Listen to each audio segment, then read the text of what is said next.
Well, Do you want to respond at to lunch that? hour. 12 o'clock. Do you want to respond to their description of your flying squadron in Noonan? Well, I don't remember them closing the mill at all. Now, I'm not sure. That must have been the last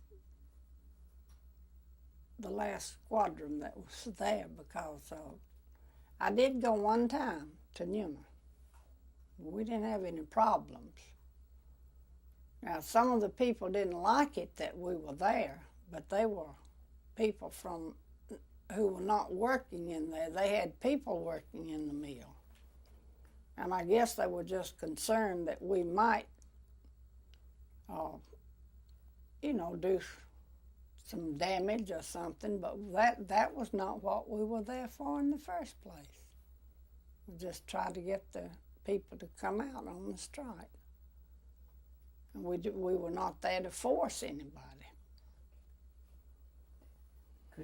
Could you tell Judy What? how far it is to from Hogansville to Noonan, and the fact that you used to live in East Noonan and you knew a lot of the people inside the mills? Thank you. Please. Very good question. Well, I did live at East Noonan at one time. We came from East Noonan to Hogansville in 1924. And a lot of the people that were there that day were people that I had known practically all of my life. And they seemed to think we had just gone crazy or something, tried to turn on them, and they really didn't understand what it was all about. That's the way I feel about it, is that they just didn't understand. Because after everything was settled later, we were all still friends. Let's try it again, and just first say that, tell her there was, ask them about being outsiders. And then she can say, well, Hogansville is just 18 miles from Noonan. We used to live over there and so forth. Try that. Okay. A lot of times when they've described the people that came over there, they say that they were outsiders who came in here. But what we don't, outsiders to us sounds like you live 50 miles away. So when we know Hogansville is much closer. So this time, could you explain, I grew up there. You might want to stop, Jamie. I'll tell you when. Go. Okay. I grew up at East Newman, Georgia. I went to school there. And I went to work there when my first job was at East Newman. And it's a small place, and we knew everybody. Everybody knew everybody else. We were always, as far as I knew and still know, were friends.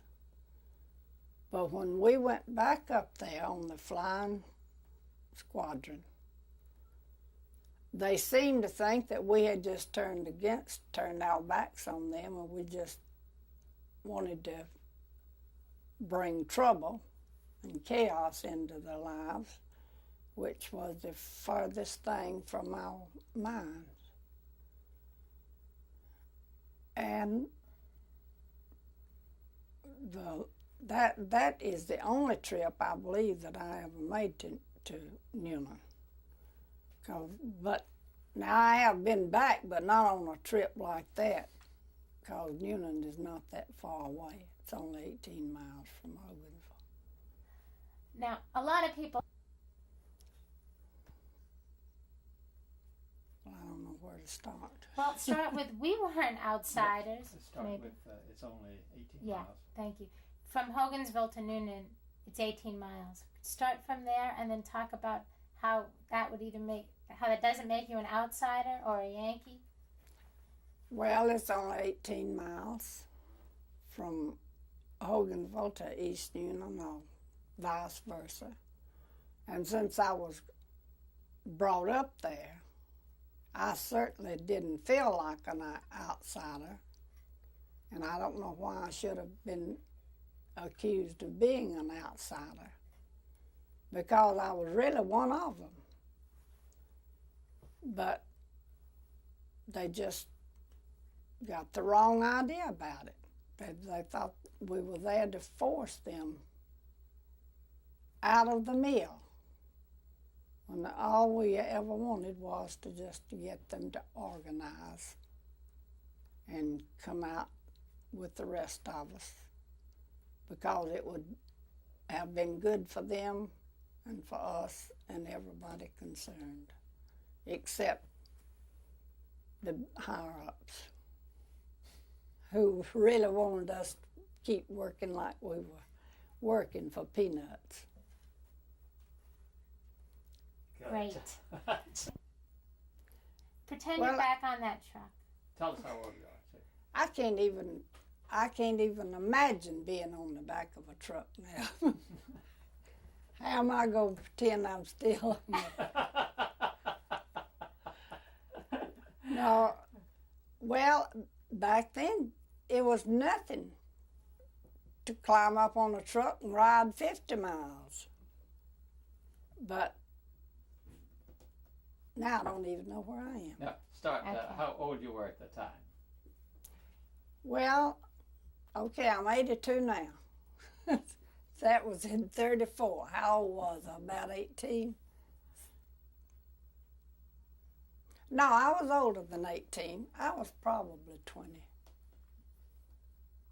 Oh, I was still a young person. And I enjoyed doing things that, well, being with crowds, being with people, and talking and singing, and that's what we did a lot of, you know, on the way there and on the way back. We would sing and, okay, what do you want me to do? What kind of songs did you sing? Anything that was popular back then.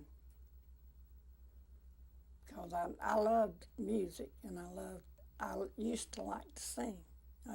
Could sing a little, but no more. Okay. But Let's shorten that. You just did that so. yes. Okay, so go with it and do it in the first person and be as tight and as vivid as possible. Take me on a trip. Will you quit staring at me? Okay, you want me to get over there? Leona? No, it's okay. I'm just getting so hot though. I'm about Okay, to we'll die. be done really soon. Well, you want to know what it was on those flying trips? Well, it was fun. But we were all so serious. And we did a lot of singing. The group liked to sing. We talked a lot. We laughed a lot. We just enjoyed the trips. And we were just out to try to help somebody else. We thought it was good for everybody. But some of them didn't seem to think so. How old were you? Were you married? No, I was not married. I was 25 years old. I was not married until I was 28. And the funny thing about this was my father-in-law turned out to be my father-in-law, run a store right up on Askew Avenue, and we traded with him at that time, but I never dreamed the first time that I'd ever marry his son.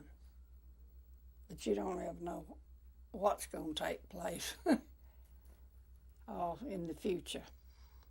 Did you meet your intended during that time?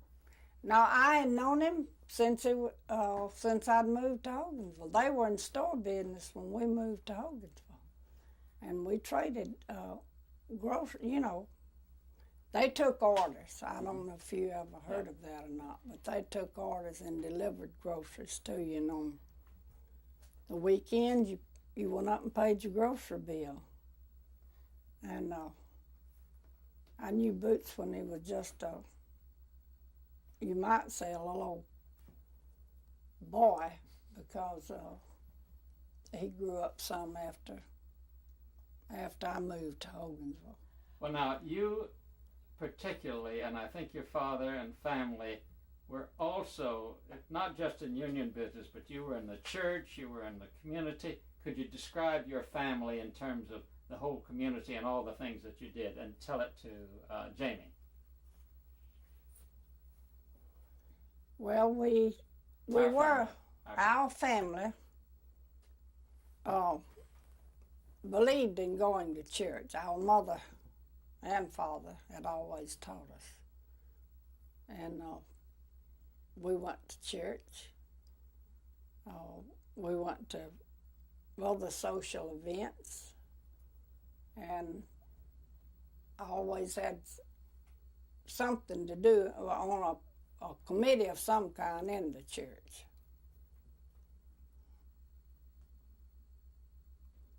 Well, I think that's just about got it.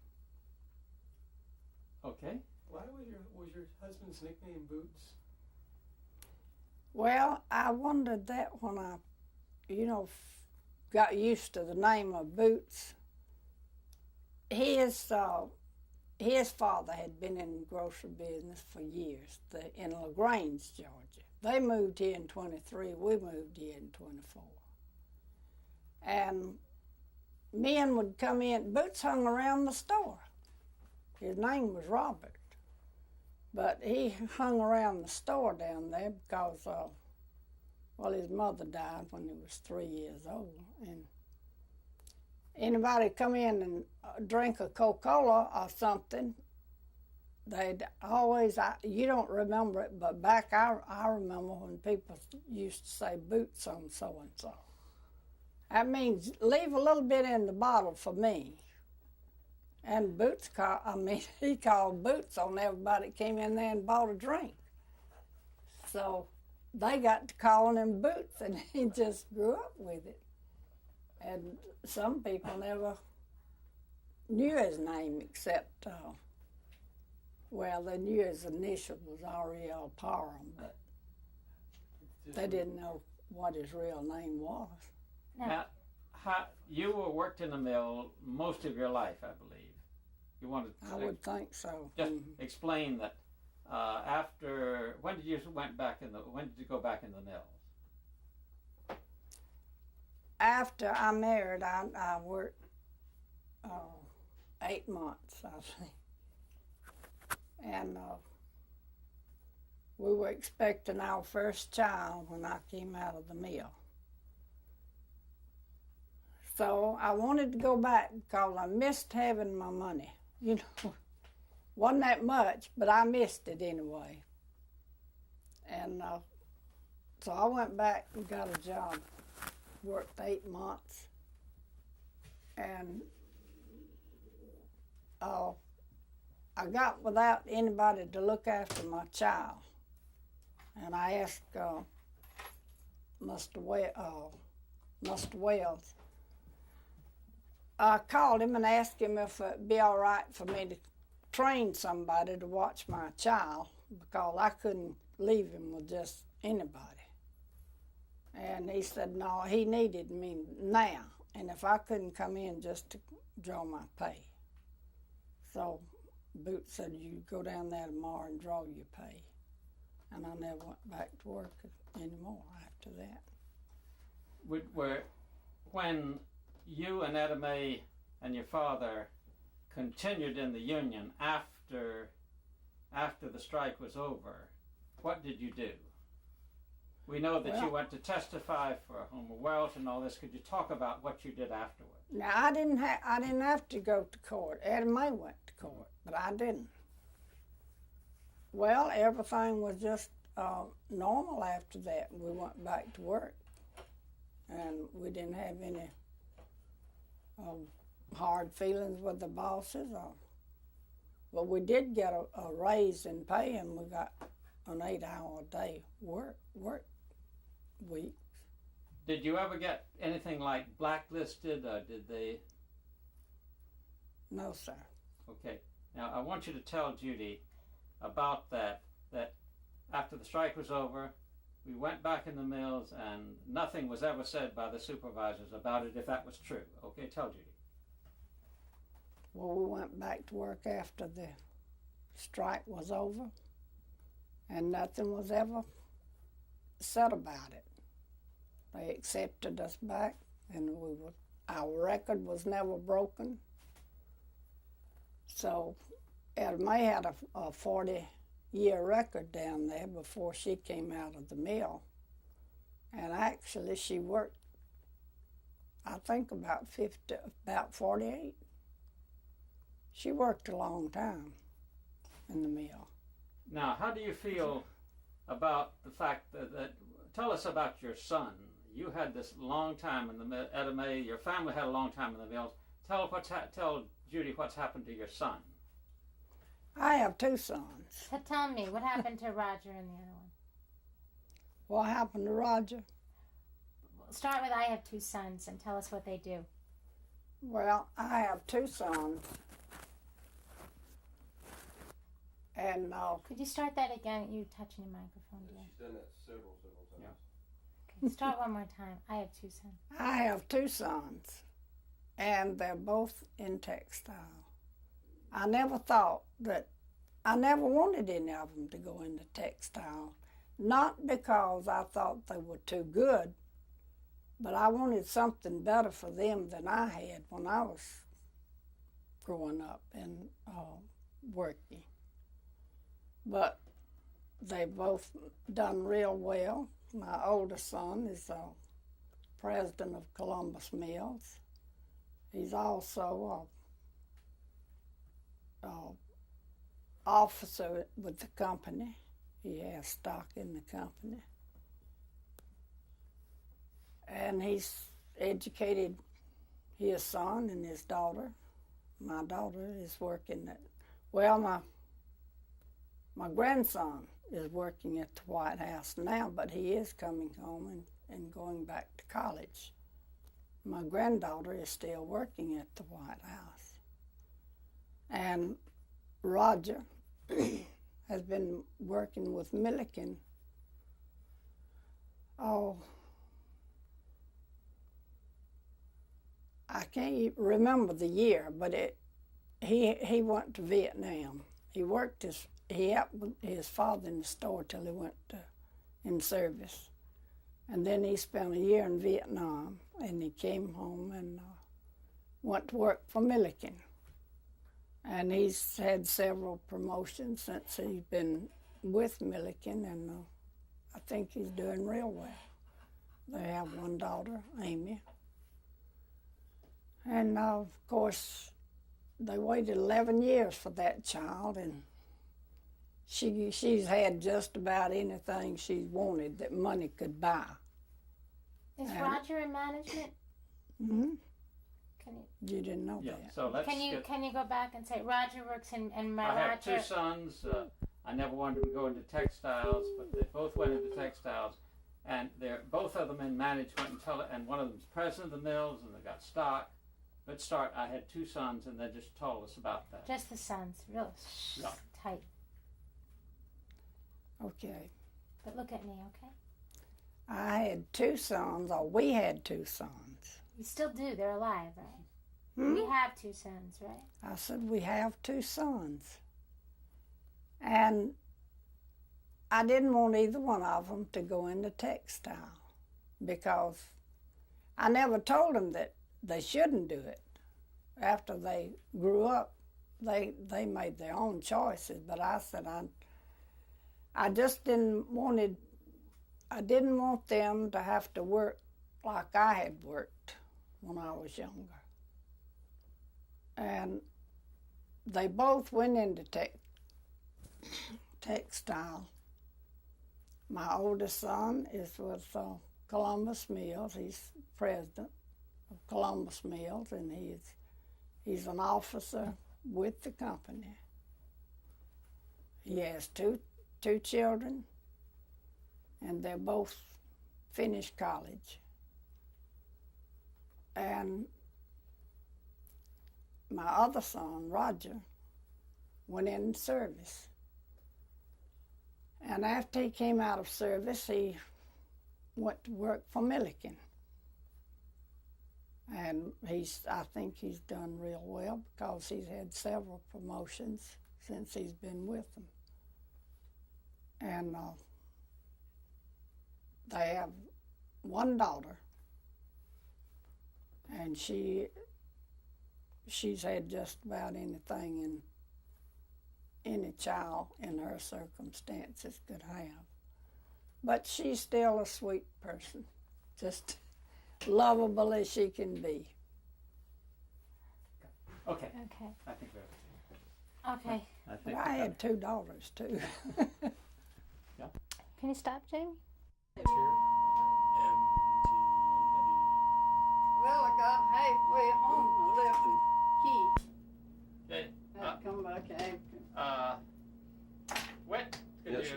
But I think I've I'm done waiting for told her to you sit down. everything that I can tell you. Okay, Etta Mae, come sit down in this chair in front of me, okay? Multiple widths. This is great. This is a great shot. I got the monitor over here, then Keystone Images. Yeah. Okay. Okay. So I want you to tell me about your belief in the Union, how old you were, and what it was like to be brought up by rounded up by the National Guards and taken over to Fort McPherson. Okay? You want me to tell you that now? Okay. We went to Newland that morning on a truck from LaGrange. I don't even know who was driving it, but there were men and women on the truck. And we hadn't been out very long till the National Guards come.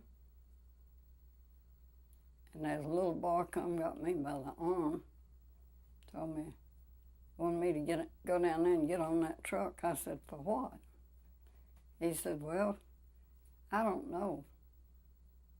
All I know, they just told us to come and pick up the ones that's here at Newland Cotton Mill. So I just got on. But I found out there's some of them already on there from Hogan.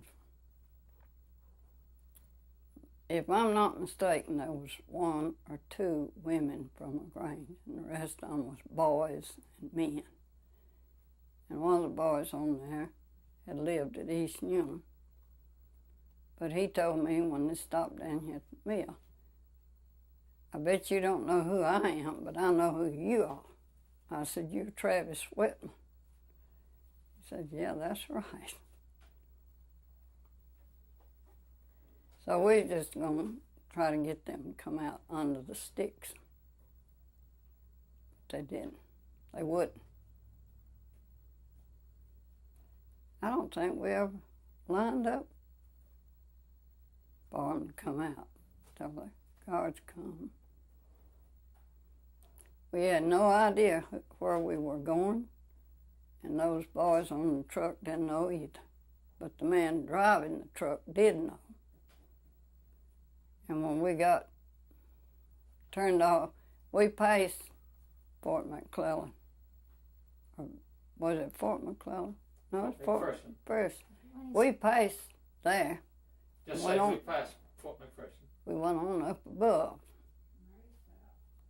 Okay. And there wasn't a thing up there but Can you start again? We were on the trucks and we got into Fort McPherson. we passed Fort McPherson. Okay, can you start again? We got on the truck at Newland,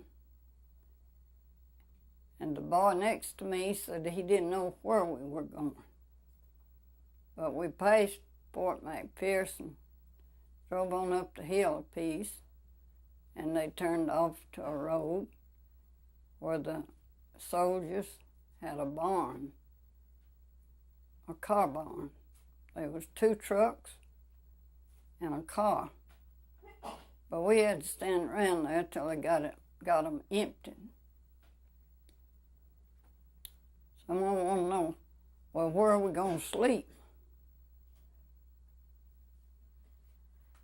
One of them girls said, well, I don't see nothing but the floor, do you? But they did send Captain Bell come down and talked to us.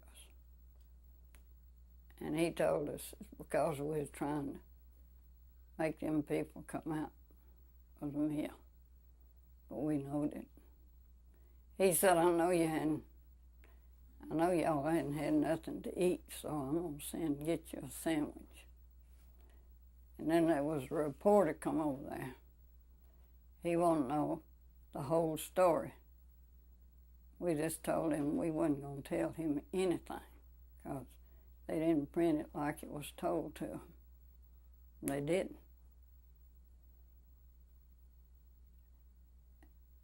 Captain Bell came over there and talked to us and said he was sorry, but it was orders from Eugene Talmadge to bring us up there.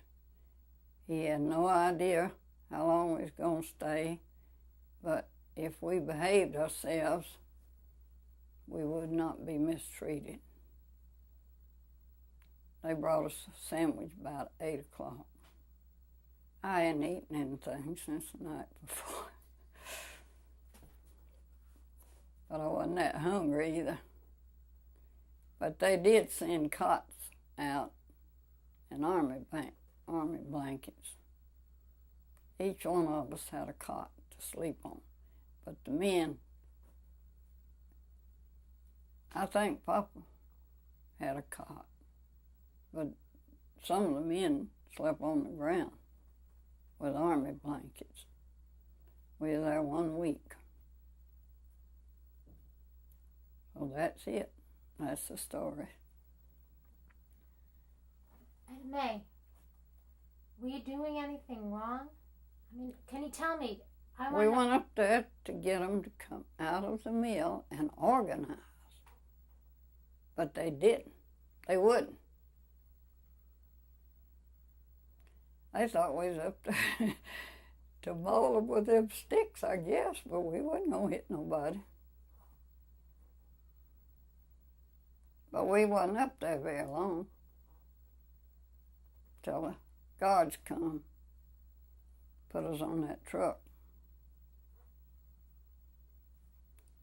But they sent a police woman out there. Well, Captain Bell told us the night before there'd be a woman out there the next day to supervise us. But we had guards around the clock. As I understand, there were at least 16 or more women with you, young women, a number of them from Hogansville. Can you talk about all of you as women unionists on that truck? Well, I don't know who the Callaway girl married. Okay, you don't have to mention specifics like that, unless you want to mention, let's say, the Horton girls, because we see them in the pictures. But could you talk about, I was with a group of women, and then take it from there, and maybe talk about how the reporter talked to these women, okay? Because I know that there was a whole group of you, and there's a lot of pictures of you and all these other girls.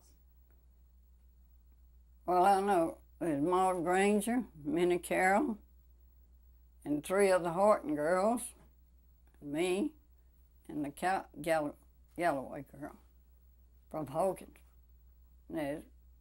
If I'm not mistaken, there's 2 from LaGrange, but there's several from Sargent, Georgia.